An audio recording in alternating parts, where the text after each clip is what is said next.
Welcome to KR academy. Last டாப்பிக்கில் வந்து நம்ம செட்டு, அதுக்கப்புறம் ஆப்ரேஷன்ஸ் ஆன் ஏ செட்டு, அந்த 2 டாபிக் பார்த்தோம். அடுத்தது நெக்ஸ்ட் டாபிக் வந்து ஃபங்க்ஷன், அது பார்க்கலாம். ஃபங்க்ஷனில் ஃபஸ்ட்டு கார்ட்டீசியன் ப்ராடக்ட் அப்படின்னா என்னென்னு பார்க்கலாம். கார்ட்டீசியன் ப்ராடக்ட்னா 2 non empty set A and B, அதை வந்து கார்ட்டீசியன் ப்ராடக்ட்டில் ஏ கிராஸ் பி அப்படின்னு எழுதுவோம். அதை வந்து ஆர்டர்ட் பார்ல எழுதும் போது A cross B equal to A comma B, A belongs to ஏல இருக்கும், பி பிலாங்ஸ் டு பியில் இருக்கும் அப்படின்னு நம்ம கார்ட்டீசியன் ப்ராடக்ட் எழுதுவோம். அதாவது எக்ஸாம்பிள் நீங்கள் பார்த்தீங்கன்னா புரியும். ஏ ஈக்குவல் டு 1,2 அப்படின்ட்டு ஒரு செட்டும், பி ஈக்குவல் டு 3,4 அப்படிங்கிற ஒரு செட்டும் எடுத்துக்கிட்டோம்னா கிளாஸ் பி எப்படி எழுதணும், 1,3 1,4 2,3 2,4 இந்த மாதிரி எழுதலாம். இதுதான் கார்ட்டீசியன் ப்ராடக்ட் அப்படின்னு சொல்லுவோம். அடுத்து டைப்ஸ் ஆஃப் ரிலேஷன் அப்படிங்கிற ஒரு டாபிக் பார்க்கலாம். Types of relation on a set A is a subset of A cross A. Common types of relation பார்க்குறோம். ஃபஸ்ட்டு அந்த ரிலேஷன் வந்து ஏங்கிற ஒரு செட்டில் ரிலேஷனை வந்து நம்ம ஏ கிராஸ் ஏ அப்படின்னு பார்த்தோம்னா ரிஃப்ளெக்சிவ் எப்படி இருக்குன்னா ஏ கம்மா ஏ பிலாங்ஸ் டு ஆர். அந்த இப்போ வந்து ஏங்கிற ஒரு செட்டு எடுத்துக்கிட்டு ஏங்கிற செட்டு 1,2 அப்படிங்கிற ஒரு செட்டு எடுத்துக்கிறோன்னு வச்சுக்கேன். அதில் ரிலேஷன் வந்து எப்படி இருக்குன்னா 1,1 2,2 இப்படி வந்துச்சுன்னா அதை வந்து நம்ம இதை வந்து இந்த ரிலேஷனை நம்ம வந்து ரிஃப்ளெக்சிவ் அப்படின்னு சொல்லுவோம். ஓகேங்களா? இதே சிமெட்ரிக் அப்படின்னா, அதாவது ஏங்கிற ஒரு செட்டை வந்து 1, 2, 3 அப்படின்னு ஒரு செட் எடுத்துக்கிறோன்னு வச்சுக்கேன். சிமெட்ரிக்னா என்னன்னா, ஃபஸ்ட்டு ஏ கமா பிங்கிறது அந்த ரிலேஷனுக்குள்ளே இருந்துச்சுன்னா பி கமா ஏவும் அந்த ரிலேஷனுக்குள்ளே தான் இருக்கும் அப்படின்னு சொல்கிறாங்க. அதாவது இந்த மாதிரி 1, 2, 3 அப்படின்னு ஒரு செட்டு கிடச்சுன்னா அதனுடைய ரிலேஷன் எப்படி இருக்குதுன்னா 1,2 1,3, அதே மாதிரி 2,1 3,1 இந்த மாதிரி வந்துச்சுன்னா அதை வந்து நம்ம சிமெட்ரிக் அப்படின்னு சொல்லுவோம். ஆன்டி சிமெட்ரிக்னா இஃப் ஏவும் பியும் and B comma A R in ரிலேஷன்னா ஏ ஈக்குவல் டு பி அப்படின்னு வந்துச்சுன்னா அது ஆன்டி சிமெட்ரிக் அப்படின்னு சொல்லுவோம். ட்ரான்சிட்டிவ் அப்படின்னா A comma B and B comma C R in R, then A comma C belongs to R அப்படின்னு சொல்லுவோம். அதாவது எக்ஸாம்பிள் பார்த்தா புரியும். ட்ரான்சிட்டிவ் வந்து ஏங்கிற செட்டுக்கு அதே மாதிரியே ஏங்கிற செட்டு 1,2, 3 அப்படின்னு எடுத்துக்கிறோம்னு வச்சுக்க. அதனுடைய ரிலேஷன் போயிட்டு 1,2 2,3 1,3. இங்கே பாருங்கள் 1,2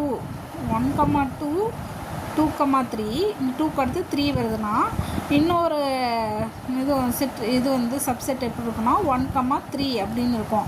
இப்படி இருந்துச்சுன்னா இந்த ரிலேஷனை நம்ம என்னன்னு சொல்லுவோம்னா ட்ரான்சிட்டிவ் அப்படின்னு சொல்லுவோம்.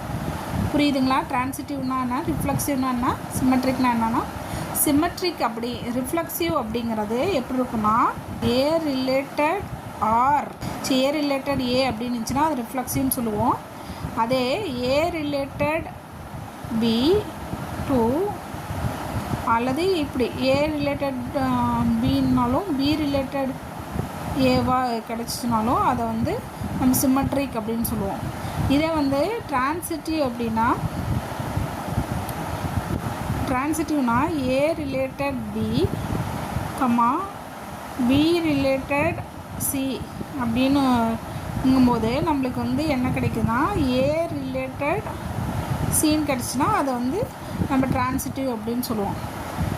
இதுதான் டைப்ஸ் ஆஃப் ரிலேஷனை. புரிஞ்சுங்களா? அடுத்தது நம்ம பார்க்க போகிறது ஃபங்க்ஷன் ஆஃப் மேப்பிங். இப்போது மேப்பிங் அப்படின்னா என்னென்னா, எக்ஸுங்கிற ஒரு இன்புட் நம்ம கொடுக்குறோம்னா அவுட்புட் வந்து எஃப்ஆஃப்எக்ஸ் கிடச்சுன்னா அதை தான் ஃபங்க்ஷன் அல்லது மேப்பிங். ஃபங்க்ஷன்னாலும் மேப்பிங்னாலும் ஒன்று தான். இப்போது வந்து ஃபஸ்ட்டு இருக்கிறது வந்து இது வந்து டொமைன் சொல்லுவோம். இந்த ரெண்டாவது பிங்கிற செட்டு வந்து கோடொமைன் அப்படின்னு சொல்லுவோம். ஓகேங்களா? கோடொமைன் சொல்லுவோம்.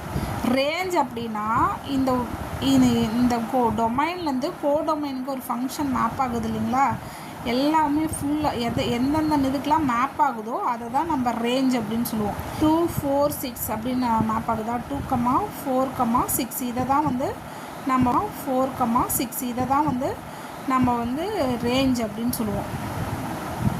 ஓகேங்களா, இதுதான் ரேஞ்சு. இதை தான் நான் எக்ஸ்பிளைன் பண்ணியிருப்பேன். அடுத்தது வந்து கைண்ட்ஸ் ஆஃப் ஃபங்க்ஷன் பார்க்கலாம். ஃபஸ்ட்டு வந்து ஈக்குவல் ஃபங்க்ஷன். ஈக்குவல் ஃபங்க்ஷன்னா என்னென்னா, ஏ அண்டு பி ரெண்டு செட் எடுத்துக்கிட்டப்போ எஃப் ஃப்ரம் ஏவிலேருந்து பிக்கு மேப் ஆகுதுன்னா, எஃப் ஃப்ரம் பியிலேருந்து ஏக்கு மேப் ஆச்சுன்னா, அது ரெண்டுமே இந்த மாதிரி மேப் ஆச்சுன்னா எஃப்ஐயும் ஜியும் நம்ம என்ன சொல்லுவோம்னா ஈக்குவல் ஃபங்க்ஷன். அதாவது எஃப் ஈக்குவல் டு ஜினா F of A equal to F of B அப்படின்னு கிடச்சுன்னா அதை வந்து ஈக்குவல் ஃபங்க்ஷன் அப்படின்னு சொல்லுவோம். அடுத்து 1-to-1 ஃபங்க்ஷன், அது இன்ஜெக்டிவ் ஃபங்க்ஷன். அப்படின்னா என்னென்னா 1-to-1 ஃபங்க்ஷனோட இன்னொரு பேர் இன்ஜெக்டிவ் ஃபங்க்ஷன். அப்படின்னா என்னென்னா, அதாவது எஃப்லேருந்து ஒரு ஃபங்க்ஷன் வந்து மேப் ஆகுது அப்படின்னா distinct elements of distinct image, அதாவது வெவ்வேறு மாதிரி. இங்கே பாரு 1 2 3 அப்படி மேப் ஆகிறது வந்து 1லேருந்து ஏக்கு மேப் ஆகுது, 2லேருந்து சிக்கு மேப் ஆகுது, 3லேருந்து டிக்கு மேப் ஆகுது, 1லேருந்து இன்னொன்றுக்கு தான் மேப் ஆகுது. இந்த மாதிரி டிஸ்டிங்க்ட் எலமெண்ட்ஸ் இமேஜில் கிடச்சிச்சின்னா அதை வந்து 1-to-1 ஃபங்க்ஷன் சொல்லுவோம். அதாவது if f of X equal to F of y அப்படிங்கும்போது எக்ஸ் ஈக்குவல் டு ஒய்யாக இருக்கும். அதே f of x not equal to F of x not equal to y அப்படின்னா f of x not equal to F of ஒய்யாக இருந்துச்சுன்னா அது 1-to-1 function சொல்லுவோம். இப்போது எக்ஸாம்பிள் ஒன்று பார்த்துக்கலாம். F of N equal to N squared அப்படின்னு எடுத்துக்கிட்டு அந்த எக்ஸோட வேல்யூ வந்து நம்ம என்னோட வேல்யூ இதுலேருந்து எதுனா -∞ இன்ஃபினிட்டி வரைக்கும் எடுத்துக்கிறோன்னு வச்சுக்கிங்களா. இது வந்து நாட் 1-to-1. எப்படி சொல்கிறாங்கன்னா, இப்போ வந்து என் ஸ்கொயர்டு அப்படிங்கும்போது மைனஸ் வேல்யூ கொடுத்தாலும், இன்புட்டில் மைனஸ் கொடுத்தாலும் ப்ளஸ் கொடுத்தாலும் நம்மளுக்கு வந்து என்னென்னு கிடைக்கும். இப்போது சப்போஸ் எஃப் ஆஃப் 1 அப்படின்னு வச்சுக்கிட்டிங்கன்னா அதுக்கு வந்து என்னென்னு கிடைக்கும், 1 அப்படின்னு கிடைக்கும். இதே எஃப் ஆஃப் -1 கிடச்சிங்கன்னா ஈக்குவல் டு 1 தான் கிடைக்கும். இப்போது நம்ம என்ன படித்தோம், f of x not equal to F of ஒய்னா எக்ஸ் நாட் ஈக்குவல் டு ஒய்னு கிடைக்கணும். Suppose F of X equal to F of ஒய்னா எக்ஸ் ஈக்குவல் டு ஒய்னு கிடைக்கணும். ஆனால் இங்கே எப்படி கிடைக்குது, f of 1 not equal to F of -1 ஆனால் எக்ஸ் ஈக்குவல் டு ஒய் மாறி கிடைக்குது. அப்போது இது வந்து நாட் ஏ ஃபங்க்ஷன் அப்படின்னு சொல்லுவோம். இதே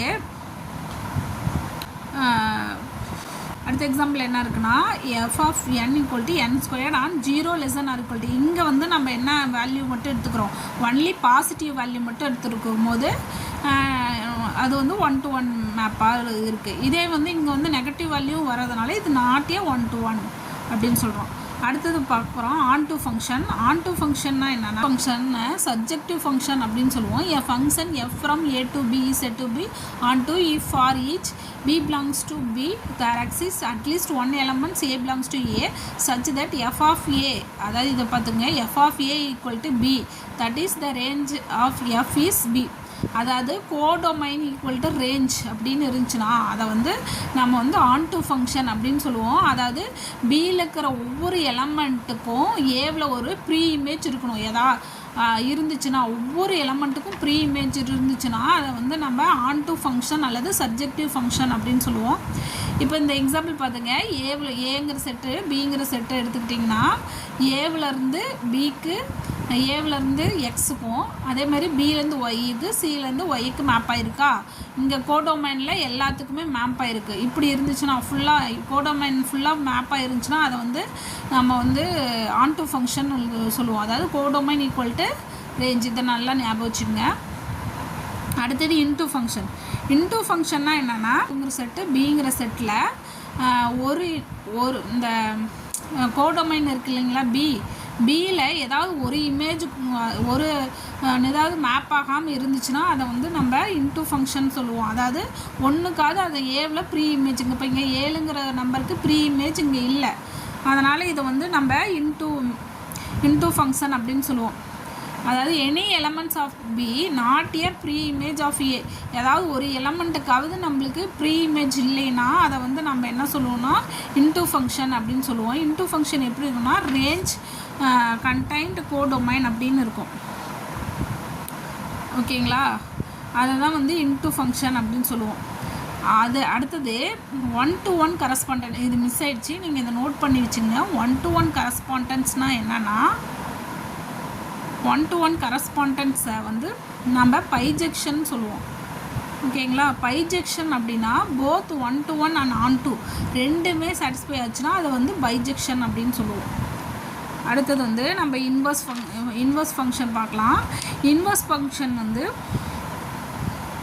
இன்வர்ஸ் ஃபங்க்ஷனில் பைஜெக்டிவ் அதாவது எஃப், அதாவது 1-to-1 ஃபங்க்ஷனும் இருக்கணும், on-to ஃபங்க்ஷனும் இருக்கும். அதாவது எஃப் இஸ் பைஜெக்டிவாக இருக்கணும். ஓகேங்களா, அதை ஞாபகம் வச்சுங்க. அதாவது நம்ம ஆல்ரெடி நம்ம மேப்பிங் எப்படி பண்ணுவோம், F from X tends to Y அப்படின்னு தான் மேப் பண்ணுவோமா. ஆனால் அதுக்கு அப்போது இன்வர்ஸாக இருந்துச்சுன்னா, அதாவது எஃப் இன்வர்ஸாக இருந்துச்சுன்னா எப்படி இருக்குன்னா F from Y tends to X அப்படின்னு இருக்கும். இப்படி இருக்கும். இதை தான் நம்ம இன்வர்ஸ் ஃபங்க்ஷன் சொல்லுவோம். இதில் வந்து இன்வர்ஸ் ஃபங்க்ஷனில் இந்த கண்டிஷனில் சாட்டிஸ்ஃபை ஆகணும். எந்த கண்டிஷனு, இது ரெண்டும்.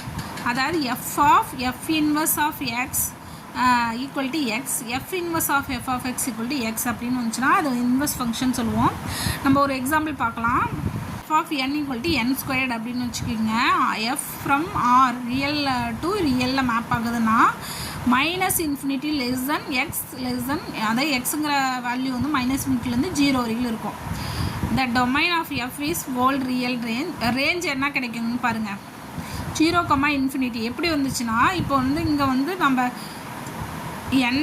எண்ணுக்கு வந்து மைனஸ் வேல்யூலேருந்து 0 வரைக்கும்னு சொல்லியிருக்காங்களா. அதை கொடுக்கும்போது நீங்கள் மைனஸ் கொடுத்தா கூட என்னோட வேல்யூ என்ன ப்ளஸில் தான் வரும். மைனஸில் என்னத்தை கொடுத்தாலும் அது ஸ்கொயர் பண்ணும்போது நம்மளுக்கு ரேஞ்ச் வந்து ப்ளஸில் தான் கிடைக்கும். எஃப் ஆஃப் எக்ஸ் தான் நம்ம ரேஞ்ச் படித்தோம். அப்போது நம்ம இங்கே பார்த்தீங்கன்னா எஃப் ஆஃப் 2 அப்படிங்கும்போது 4. அப்போது வந்து நம்ம ரேஞ்ச் என்ன கிடைக்கும்னு பார்த்தோம், 0, அப்படிங்கிற ரேஞ்ச் தான் கிடைக்கும். இப்போது எஃப் ஆஃப் 2 நம்மள அதை என்ன படித்தோம், எஃப்ங்கிற ஃபங்க்ஷன் வந்து f from X tends to ஒய்க்கு மேப் ஆச்சுன்னா எஃப் இன்வர்ஸ் என்ன சொல்லுவோம், ஒய் டென்ஸ் டு எக்ஸ்க்கு மேப் ஆகும் அப்படின்னு சொன்னோமா. அதே மாதிரி தான் எஃப் ஆஃப் 2 வந்து 4 அப்படின்னா அப்போ நம்ம ரிபேஸில் தானே இது வந்து இது எக்ஸு இது ஒய்ன்னு வச்சுக்கிட்டிங்கன்னா இது ஒய் டென்ஸ் டு தானே எக்ஸு. அப்போ எக்ஸுக்கு என்ன வேல்யூ இருக்கும், என் ஸ்கொயர்டுங்கும் போது -2 +2ன்னு 2 வேல்யூ இருக்கும்.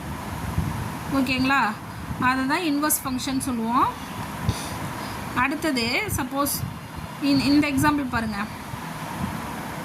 F inverse of -7 equal to phi. ஏன் அப்படின்னா நம்ம இங்கே என்ன கொடுத்துருக்கோம், F from real to real தான் மேப் ஆகும் அப்படின்னு சொல்லியிருக்கோம்.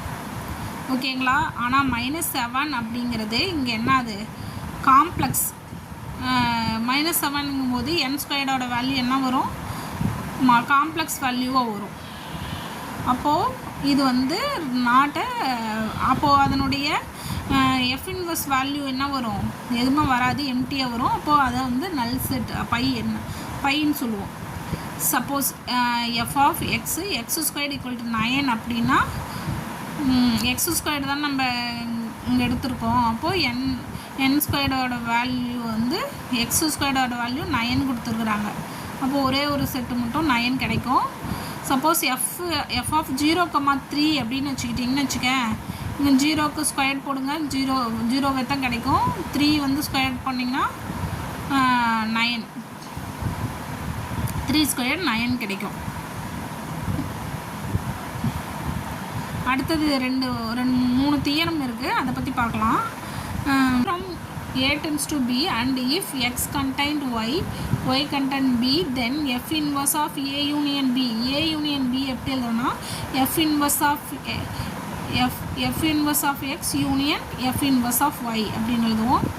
If F from A tends to B, if X contained B, Y contained B அப்படின்னா then f inverse of x intersection y equal to f inverse of x intersection f inverse of y. f from a tends to b, x contained a. இங்கே நாம் இங்கே வந்து என்ன படித்தோம், x contained bன்னு படித்தோம். இங்கே வந்து x contained a அப்படின்னு படிச்சுக்கிறோம், y contained a. then f union of x comma y equal to f inverse of union f of x union f of y. இது ஏன் இப்படி இருந்துச்சுன்னு தெரியுதுங்களா? இது வந்து இன்வர்ஸ் ஃபங்க்ஷனு, இது வந்து ஃபங்க்ஷனு. எப்பயும் நம்ம இன்வர்ஸ் ஃபங்க்ஷன் எப்படி மேப் ஆகும்னு சொன்னேன், பியிலேருந்து தான் ஏக்கு மேப் ஆகும் அப்படின்னு சொன்னோமா. அப்போது வந்து இது வந்து இப்படி வரும், இந்த இது இப்படி வரும். அடுத்தது வந்து நம்ம காம்போசைட் ஃபங்க்ஷன் படிக்கலாம். f from a tends to b and g from b tends to c. then we define the function g dot f by g dot of f of x நம்ம எப்படி டிஃபைன் பண்ணோம்னா g of f of x அப்படின்னு சொல்லுவோம். x belongs to a. ஒரு example பார்க்கலாம். f of x equal to 1 plus sin x அப்படின்னு பார்த்தீங்கன்னா minus infinity less than x, எக்ஸோட value minus infinity to plus infinity வரைக்கும் இருக்குது. g of x வந்து எக்ஸ் ஸ்கொயர்னு எடுத்துக்கோ. நம்ம எக்ஸ் ஸ்கொயர்னாவே மேக்ஸிமம் மைனஸ் வேல்யூ வராது, அப்போ ஜீரோலேருந்து இருக்குது, ஜீரோக்கு இன்ஃபினிட்டிக்கு இடையில இருக்குது. அப்போது வந்து g dot of F of X எப்படி நம்ம இங்கே ஃபார்முலா படி g ஆஃப் எஃப் ஆஃப் எக்ஸ்ன்னு எழுதுவோம். அந்த எஃப் ஆஃப் எக்ஸோட வேல்யூ இங்கே என்ன கொடுத்துருக்காங்க, 1 ப்ளஸ் சைன் எக்ஸ்ன்னு கொடுத்துருக்குறாங்க. அதை நம்ம இங்கே சப்ஸ்டியூட் பண்ணுவோம். 1 ப்ளஸ், அதாவது g ஆஃப் எக்ஸ் இருக்கிற இடத்துல என்ன இருக்குது, 1 ப்ளஸ் சைன் எக்ஸ் இருக்குது. அப்போது நம்ம இங்கே எக்ஸ் ஸ்கொயர்டு, இங்கே g ஆஃப் எக்ஸ் என்னென்னு எடுத்துக்கிறோம், எக்ஸ் ஸ்கொயர்டு. அப்போ எக்ஸ் இருக்கிற இடத்துல 1 ப்ளஸ் சைன் எக்ஸு போடுங்க. போட்டிங்கன்னா இங்கே g ஆஃப் எக்ஸுக்கு 1 ப்ளஸ் சைன் எக்ஸ் ஹோல் ஸ்கொயர்னு கிடைக்கும். இதை நீ A plus B whole square formula படி விரிவு பண்ணி எழுதுங்க. 1 plus 2 sine x plus sine squared எக்ஸ்ன்னு கிடைக்கும். அடுத்த எக்ஸாம்பிள் வந்து f of X equal to 3x plus 1ன்னு வச்சுக்கலாம். g of X equal to x ஸ்கொயர்னு வச்சுக்கலாம். g டாட் ஆஃப் எக்ஸ் என்ன அப்படின்னு கேட்குறாங்க. அதே ஃபார்முலா படி நீங்கள் விவரிச்சு எழுதிட்டிங்கன்னா g ஆஃப் எக்ஸுக்கு பதிலாக 3x ப்ளஸ் எஃப் ஆஃப் எக்ஸுக்கு பதிலாக 3x ப்ளஸ் 1ன்னு சப்ஸ்டியூட் பண்ணிங்கன்னா g ஆஃப் 3x ப்ளஸ் 1ன்னு கிடைக்கும்.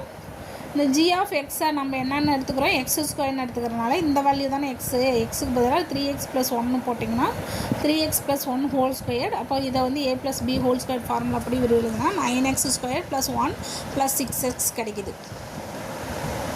இன்னொன்று தீர மாதிரி ஒன்று பாருங்கள். F from X tends to y if A contain x B contain x அப்படின்னு வச்சுக்கிட்டிங்கன்னா f of A minus f of B less than f of A minus B. ஓகேங்களா? F of A minus f of B less than f of A minus B